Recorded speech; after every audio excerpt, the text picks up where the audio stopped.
Good afternoon. I'm Sylvester Johnson, Director of the Center for Humanities at Virginia Tech, and I want to thank you for joining us for our faculty research colloquium.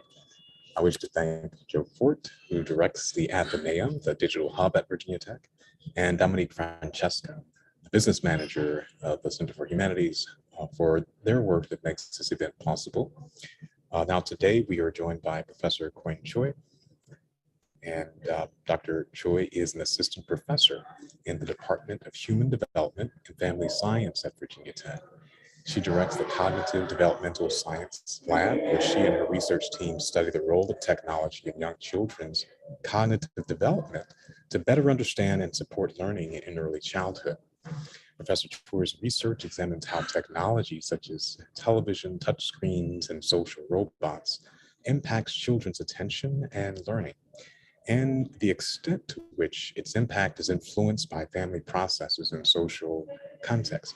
Today, she's presenting a research entitled Act, Dance, Sing, and Learn with Social Robots, Child Robot Musical Theater for Informal STEAM Education.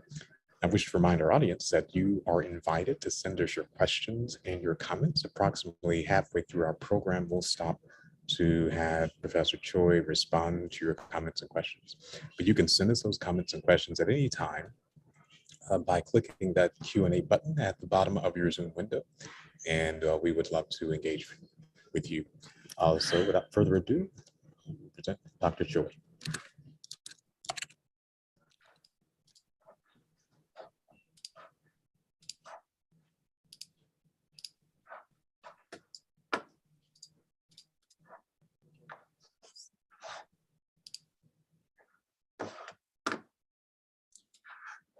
Okay, can you see my slide? Okay.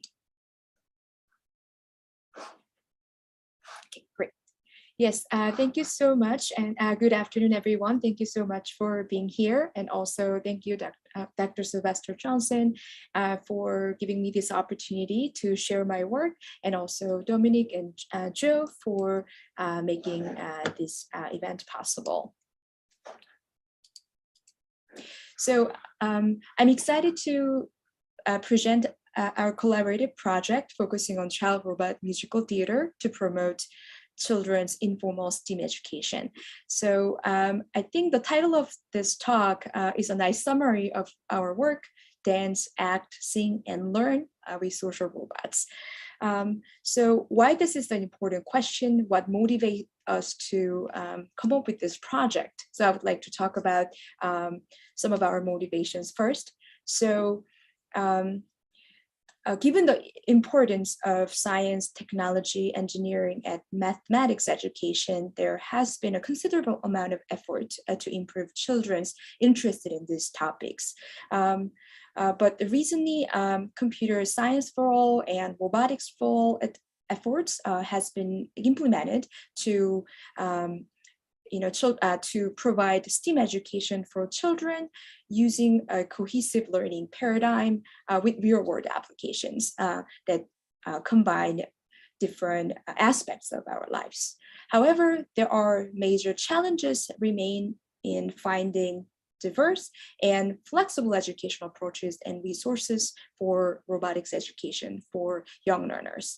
So here we ask, can we combine interactive social robots with theater arts formats to support children's interest and engagement in STEAM?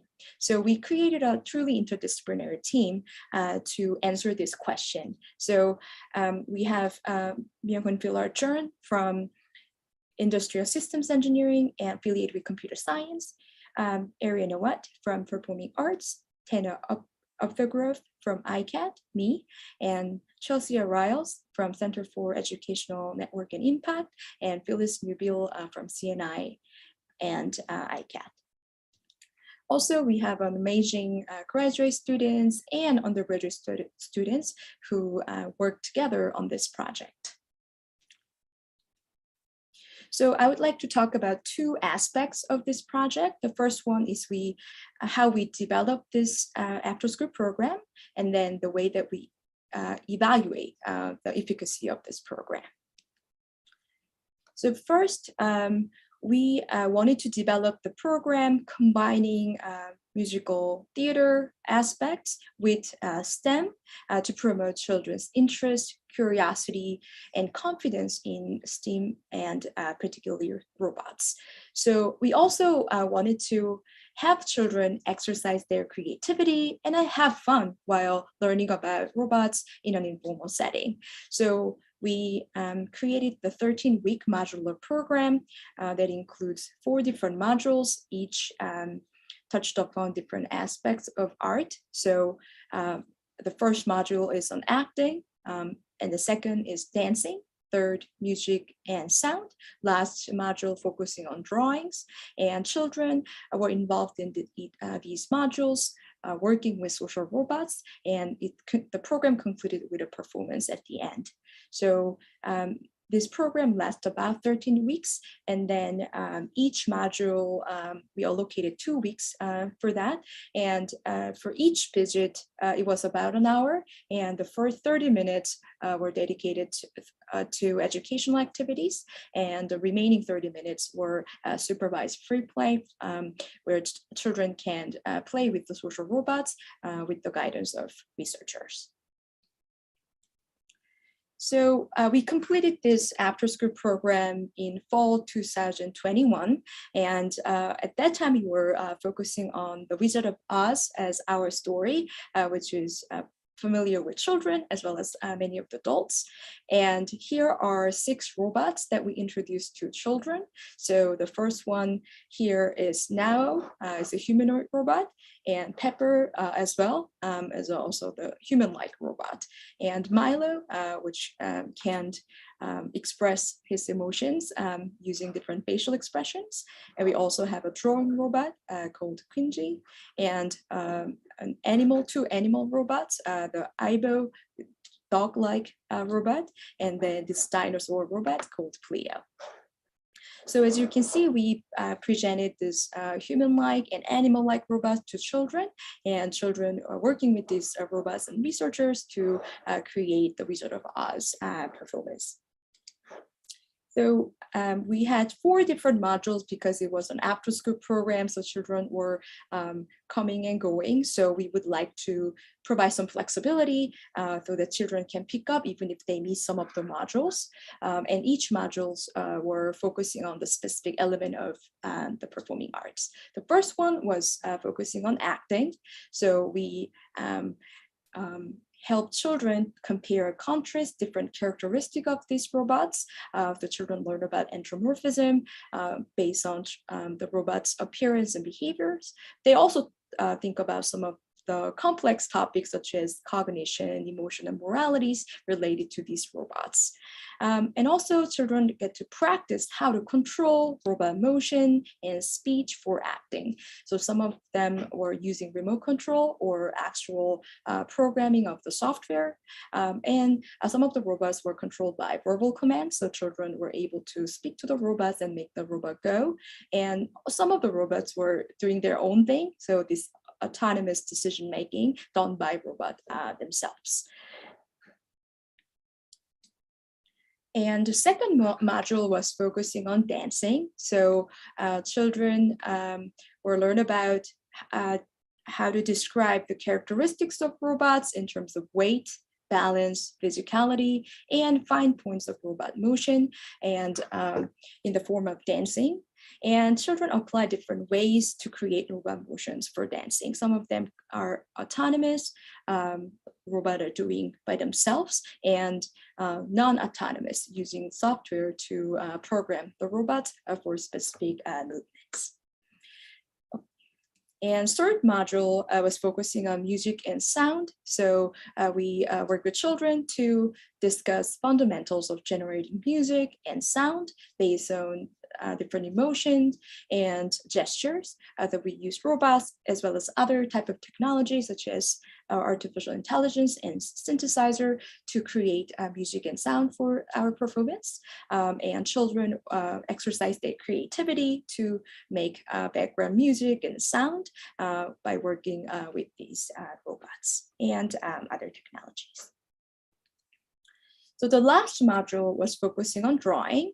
So children learn about how to draw and design new things using robots. So we introduced this drawing robot where children can create new designs and drawings. And they also created these cute costumes, which is to be used for their child robot music theater performance. So here you can see the children is working, this child is working with drawing robot to create some of the art piece. And here, this child is creating beautiful costume for now.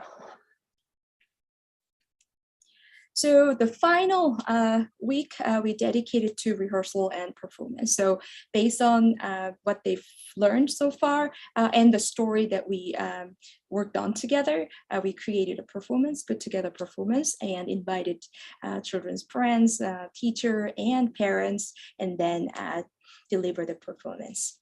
So here is the quick video. I don't think the sound is available, but you can see how everything was put together.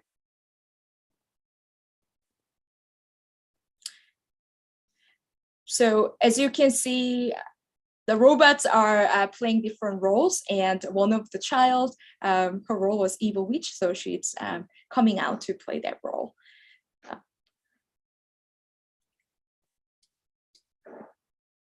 So I just quickly went over the 4 modules that we designed. So we allocated 2 weeks for each module, and there were some introduction and sort of wrap-up activity at the end. So the total activity lasts about 13 weeks.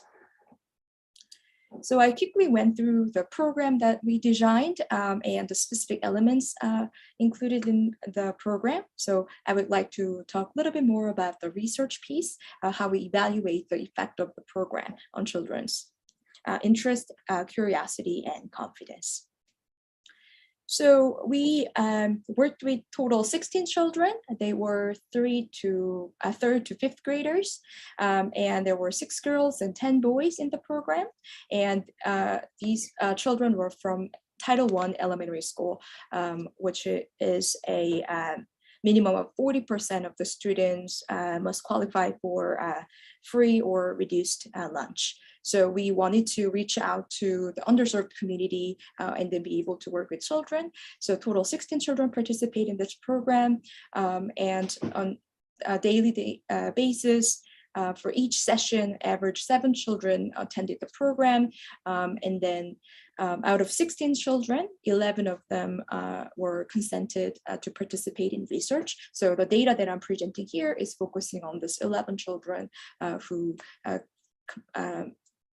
were participated in the research portion of the project.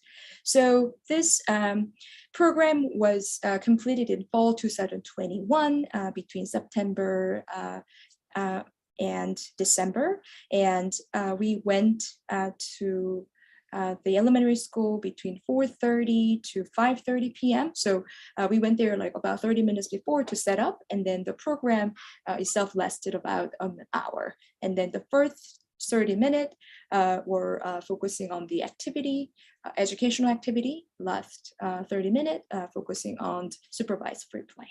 So this is the setting of our research. And so we used empty classrooms, empty rooms in the school, either library or gym in the elementary school building.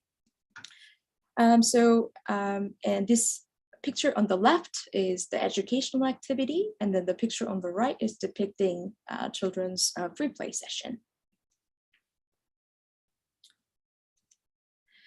So we conducted the research. So for each module, we did a quick 5-minute survey to measure children's engagement and interest in the program. And then before and after the program, we conducted the pre and post survey and interviews to gauge children's interest in the program, robots, and STEM in general. So just quickly go over how we conduct this survey and interviews. So for child module survey, it was very short, less than 5 minute survey. So we conducted this per each module. And then there were pre and post survey and interview. So we work with individual child to hear their thoughts and feelings about the program and robots and STEAM.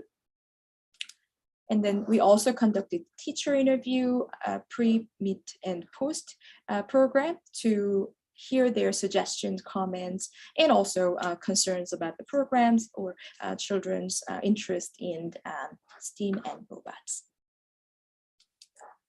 So I would like to talk quickly about the measures that we used. To measure engagement, we use a survey to see whether children are excited about the program and paying attention to the program.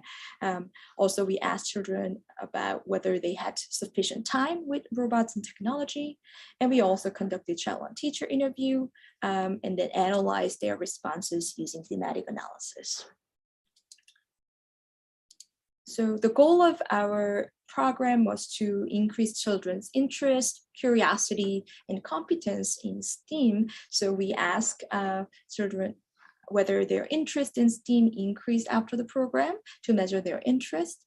And we also look at their pre-post change in curiosity and competence in STEM by asking whether they are curious and learn more about robots, and also whether they feel competent at controlling robots and doing science related to robots and science technology in general. So in terms of finding, here is what we got. So when it comes to engagement, children reported the high level of engagement throughout the program. So x-axis here is each module. So as you can see, their engagement scores were pretty high, like 3.5 out of 4, and it sort of maintained throughout the program.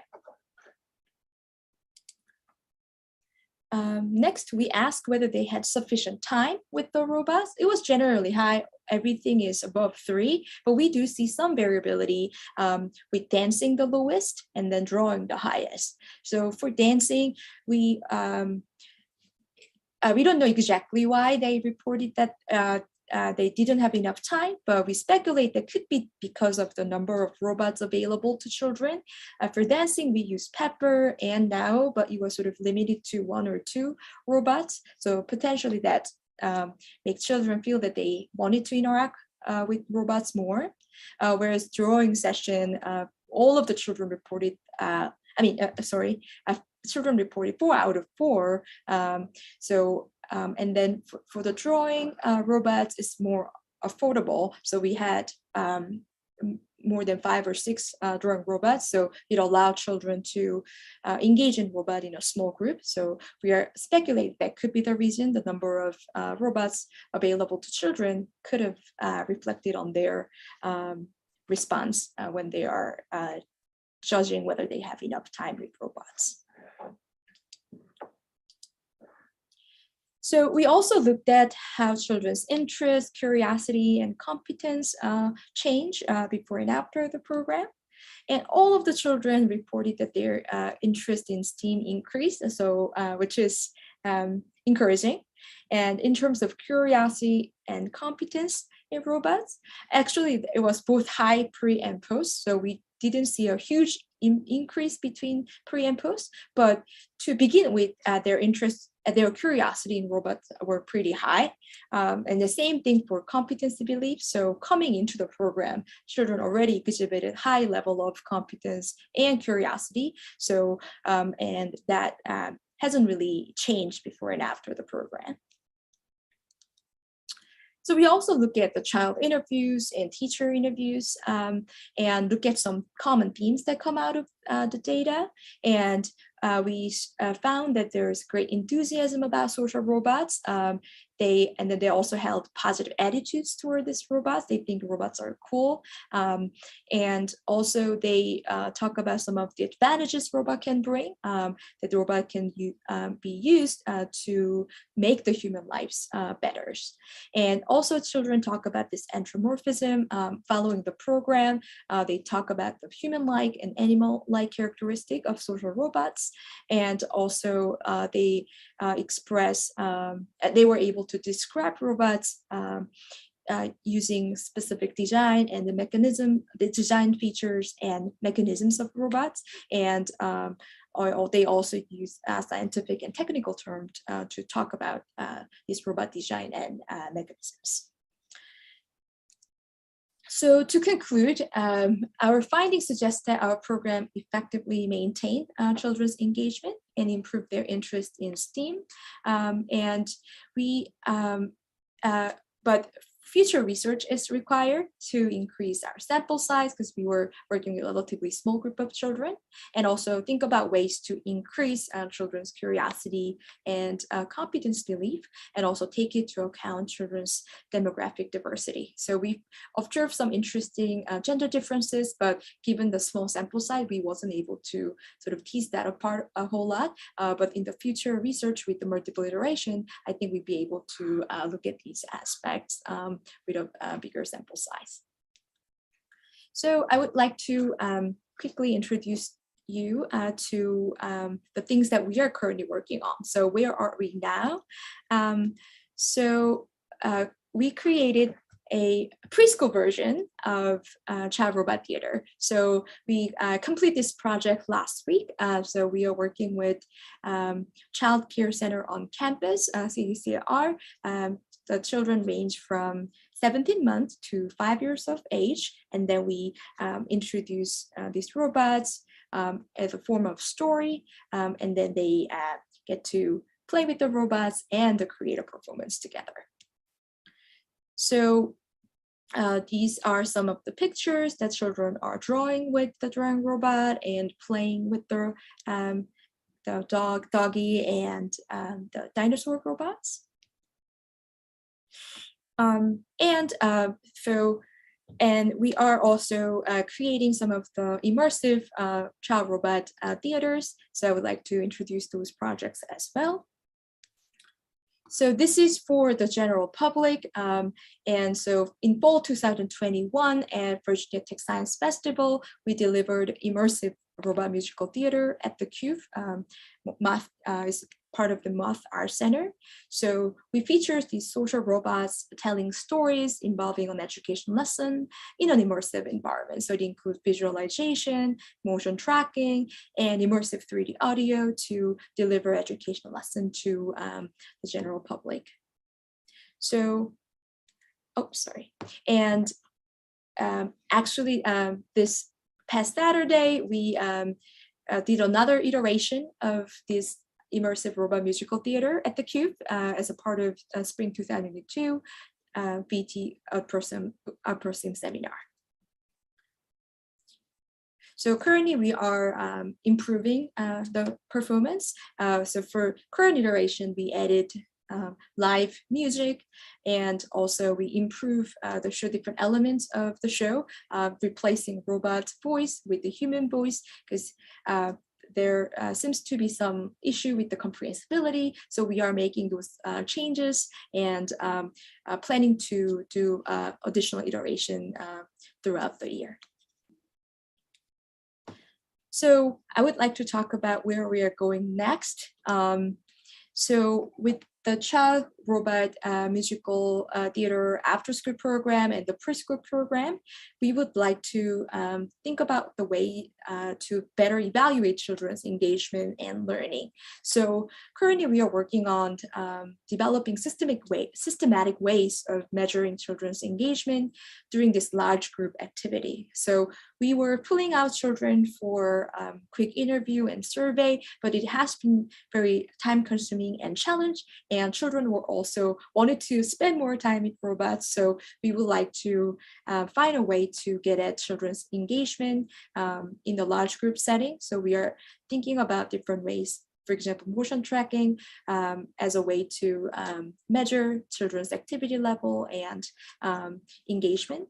And also we would like to conduct the future research focusing on development and evaluation of a supplemental program that involves more affordable robots, because the robot included here are relatively expensive, but we can find an alternative lower cost robots to create similar program and potentially scaling up what we have done here.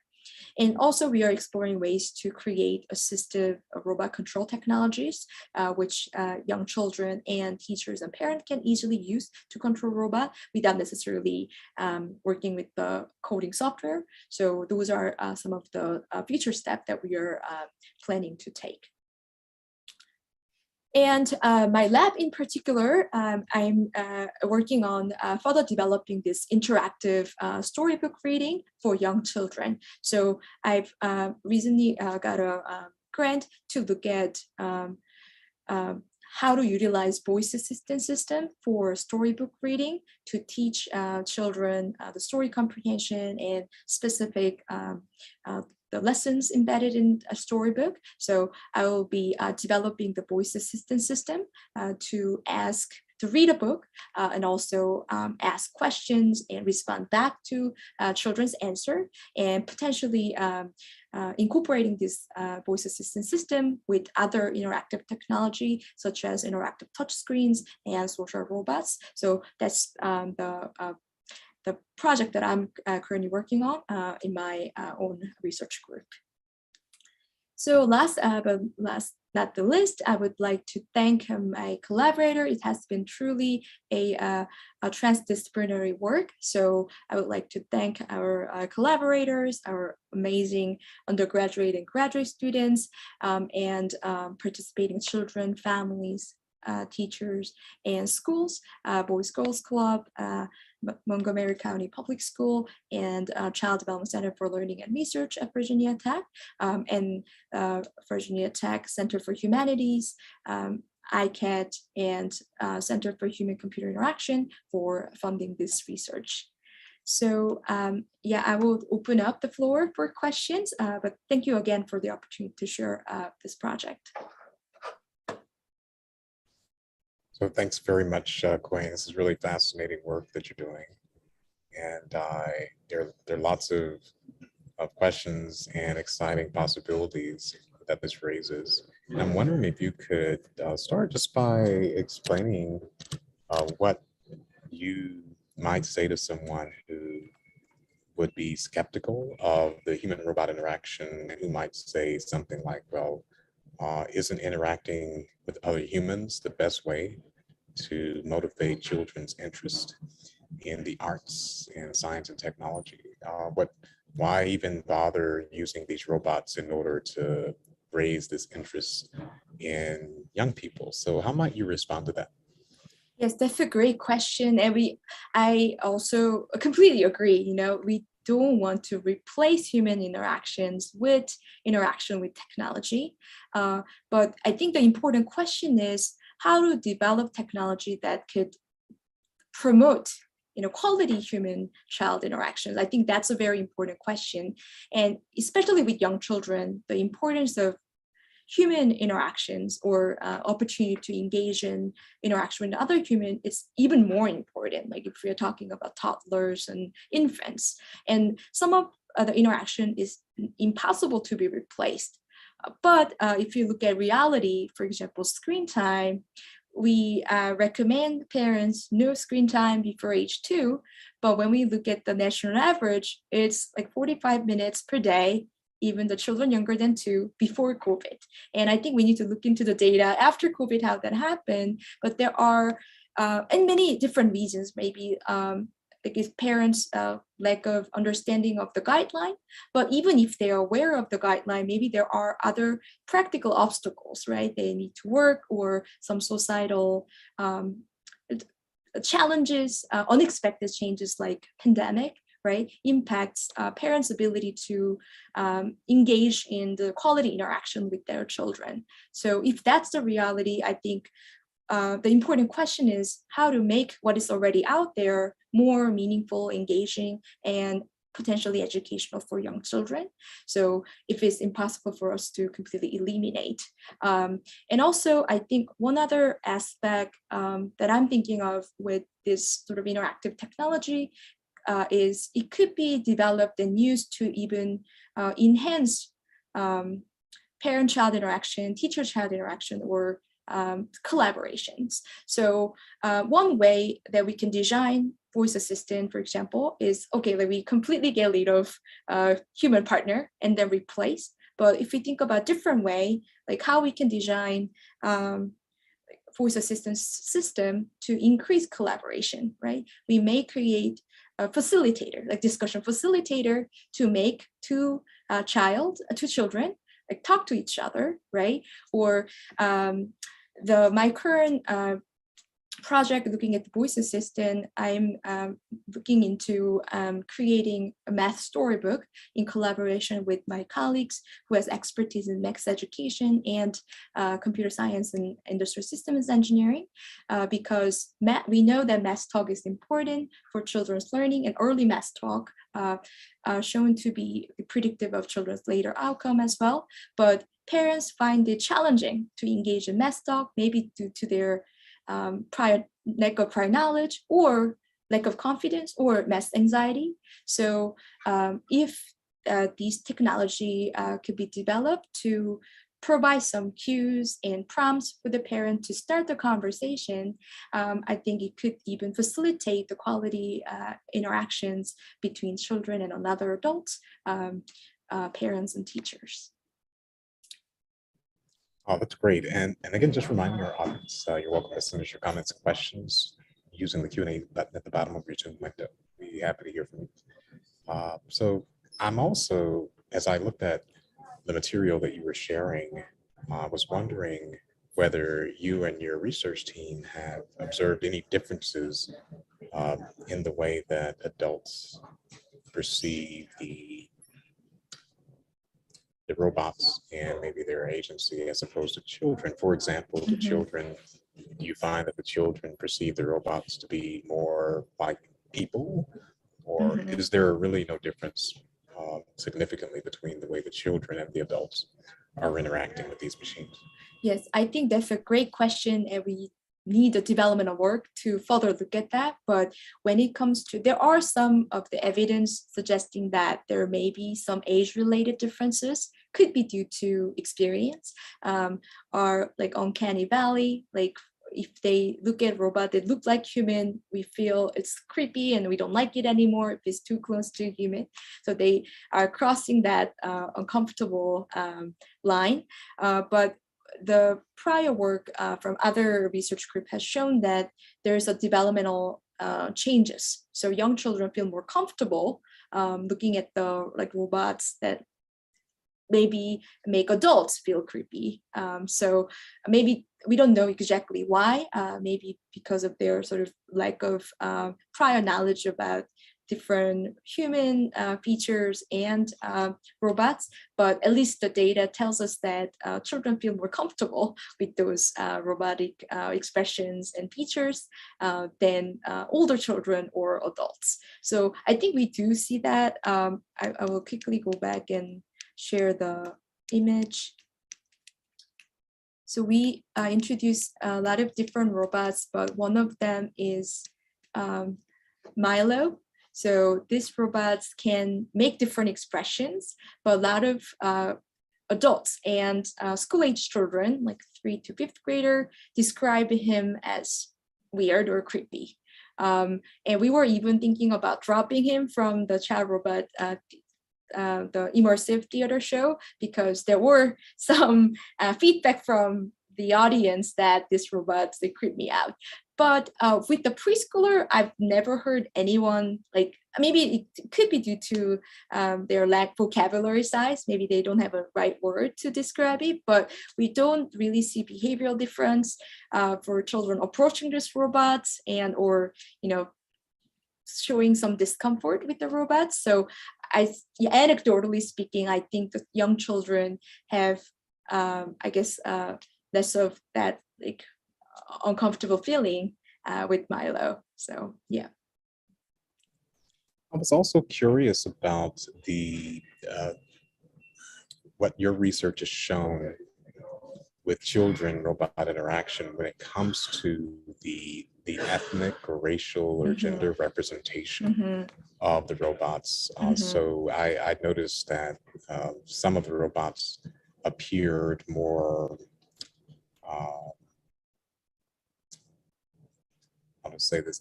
Some of them appeared not to really have, they didn't closely resemble people. So Right. they didn't really tend to have a type of ethnic or gender appearance per se. And then other robots were more humanoid Right. in their appearance. Right. And there was choices to be made about the gender or the racial or ethnic representation. So can you talk about the research that you've done directly and what you've learned from other research on the perception of those types of identities in human computer interaction? I think that's a great question. I think some of the robots look like gender neutral, even like race, not really identifiable in terms of specific race or gender. Whereas this robot, Milo, has different versions. So it's could potentially representing like specific like racial ethnic group. So currently we have only this version, but there are different, like I think racial and versions of this robot that reflect different gender or racial identity, at least with the goal to be more representative. So I think that's very important question, especially if you're thinking about the development of young children, because their racial and ethnic or self-identity develops during even early period of their lifespan, and then they are sensitive to visual cues, and they identify with media characters, and their like learning or preference are reflected by how closely they feel with the character they are portrayed. So I can definitely see that that would be applicable to robot as well. And it's sort of an open question if they are presented as a sort of more neutral figure. Do they sort of internally like think of the robot as more similar to them or far from them? I think it's an open-ended question. And I also like try to make sure when we talk about these robots, like because the robots are introduced as their name, and we don't know whether it's he's, her, or they, how we're gonna call them. So we would try to be at least be equal when we address these robots. So when we develop scripts, I kept that in mind, but I don't know whether like those are generated by children, whether they will reflect their own identity or the dominant culture. I think that's an open-ended question, a very interesting aspect. But definitely, I think we need to be more representative, especially like creating voice assistant as well, because initial system was not very sensitive to language with accent, and so I think we need to create a data set that are more representative and be able to work with children with different background.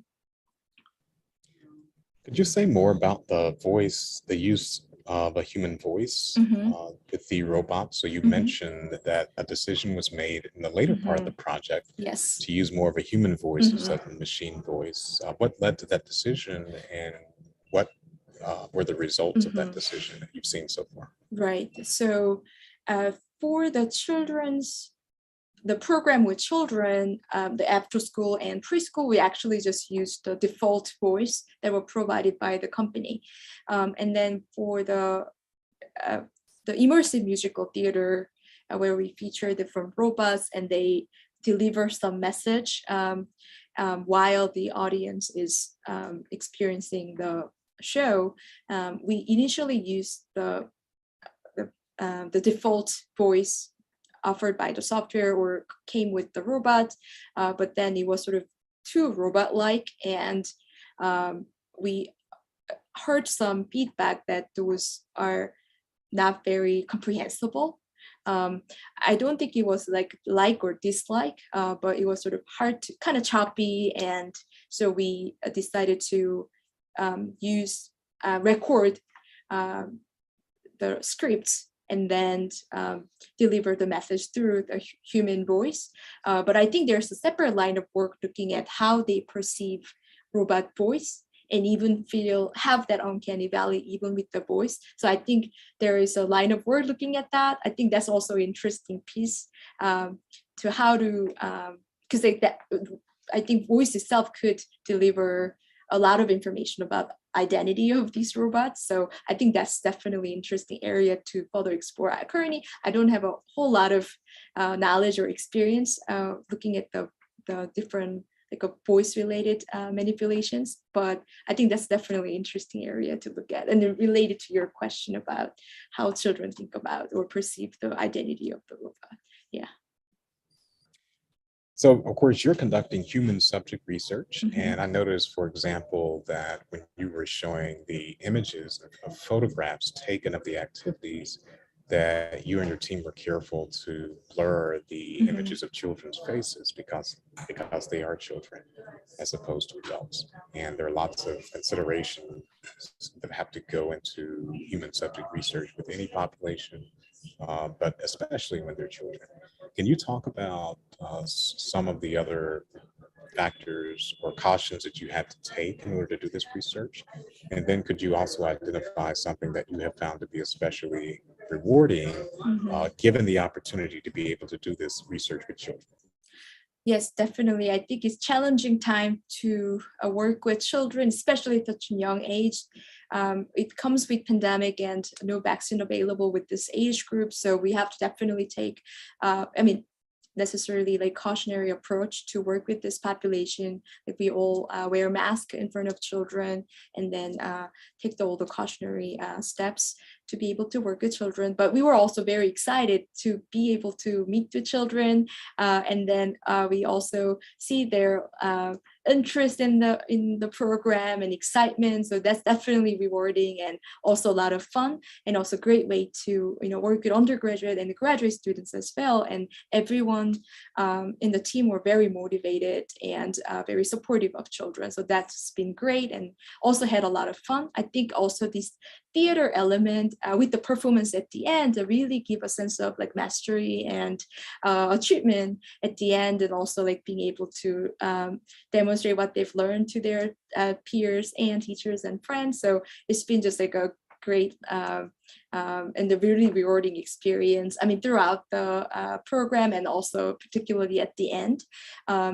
And also we try to, yeah, I think the combining the educational program and research was also challenging, because we didn't want to exclude anybody because they don't want to participate in research, or if they don't want to be recorded, but that shouldn't be the reason for us to exclude them from the educational opportunity. So we want to make sure that they can always, come and join us, regardless of whether they want to be, part of the research piece of the program. So we open it up for everybody, and then we excluded, for children who didn't have parental consent, from video recording or the interview piece. But it was just extra management for us, because we need to keep track of everybody and then make sure we get the children who with the consent, without the consent, and then we have to be careful when it comes to recording. But I think make our work more approachable from the school's perspective, because they don't have to necessarily select particular children, because everybody can be part of it. So I think that was definitely a plus in terms of school, like teacher, and so we, but also it presents some challenges for researchers. Yes. We have one last question, Mm-hmm. and this is about the project itself and its focus on technical and artistic and more humanistic elements. So you're gauging and you are trying to encourage and promote children's interest in what are considered to be the technical discipline, science and math, technology, but also in the artistic dimensions of learning. From music and performance, acting, drawing, etc., to really engage with the creative and more humanistic elements of learning and discovery. And so I'm wondering if we could end by you talking about why that has become so important in recent years, to be able to have the STEAM approach, and there's even STEAM as the H in there for Right. humanities. But can you talk about the importance of that? Yes, because thinking about children as a whole, and if we want to utilize technology for children's learning and development, we need to really make it meaningful and to make the child play an active role in their learning and development, right? And also, socially engaging way. And then the activity to be meaningful to children. So I think it's really important to look at the multiple aspects of our lives, and they're also thinking about the utility of technology. What is the end goal of the technology? Is definitely making the advancement in terms of technology for its sake, but also making human lives better, right? So I think it's important for us to think about what children are experiencing, what parents are experiencing, and how they learn, and what they think is meaningful, and what they think is engaging. So I think it's a very critical and important questions for us to look at children and parents and families, and they understand who they are, what they value, and then also introduce technology or integrate them in a way that is meaningful and important to them. So I think this is the initial step, but I think we need a lot more work to look at how children think about world, how children think about technology, what are the ways that they have fun and make relationships, and how can we integrate or introduce technology in a way that is natural to them, and also, and then have them play an active role and have a meaningful experience with technology. So to use technology to serve, to support children and families, I think it's really critical to look at those humanistic aspects of where how children are like, and then the society that they are embedded in, and then we can design like tools that could truly benefit their learning development and also well-being. Yeah. Well, this has been such an exciting opportunity to learn about the research that you're doing and to hear particularly some of the insights from the children's engagement with these machines and promoting their interest in technical and artistic and creative humanistic areas of learning. So thanks so much for sharing your work with us. Really excited about this, and we want to thank our audience for joining us as well. We look forward to hearing more about this work as you move forward. So thank you very much, everyone. Yeah, thank you so much.